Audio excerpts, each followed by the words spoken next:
Special کہانی کے ناظرین السلام علیکم۔ اسپیشل کہانی لایا کہ آپ کے لیے ایک اور اسپیشل کہانی، آئیے سنتے ہیں۔ ایک عورت سخت پریشان بدحواس امیر المومنین حضرت علی رضی اللہ عنہ کی خدمت اقدس میں حاضر ہوئی اور عرض کیا، اے میرے امیر المومنین، میری مدد فرمائیے، دنیا میری نظروں میں اندھیر ہے، کچھ سمجھ میں نہیں آتا کیا کروں۔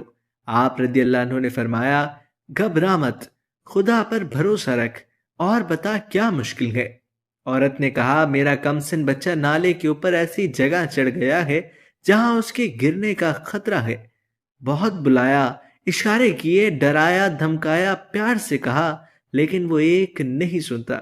اگر اسے وہیں چھوڑتی ہوں تو خدشہ نہیں بلکہ یقین ہے کہ گر پڑے گا اور ہڈی پسلی برابر ہو جائے گی۔ میں نے بہت بہلایا پسلایا مگر وہ خطرے ہی کی جانب بڑھتا جا رہا ہے۔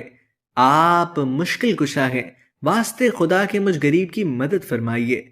دل کانپتا ہے کہ یہ ثمرے محبت کہیں ضائع نہ ہو۔ امیر المومنین نے ارشاد فرمایا، آسان تدبیر یہ ہے کہ اس کے ہم عمر کسی اور بچے کو کوٹھے پر کھڑا کر دو تاکہ تمہارا بچہ اپنے ہم جنس کو دیکھے اور نالے سے ہٹ کر اس کی طرف آ جائے، کیونکہ ہم جنس اپنے ہم جنس سے بے تکلف اور محبوب ہوتا ہے۔ اس عورت نے اس ارشاد عالی پر عمل کیا۔ جو ہی اس کا ہمسن بچہ کوٹھے پر آیا، عورت کا بچہ فوراً ہنسا اور خوش ہوتا ہوا نالے سے اتر آیا اور یوں اپنی جان گنوانے سے بچ گیا۔ اے عزیز، غور کر کہ حق تعالیٰ نے آدمی کی ہدایت کے لیے آدمیوں ہی میں سے رسول کیوں بھیجے؟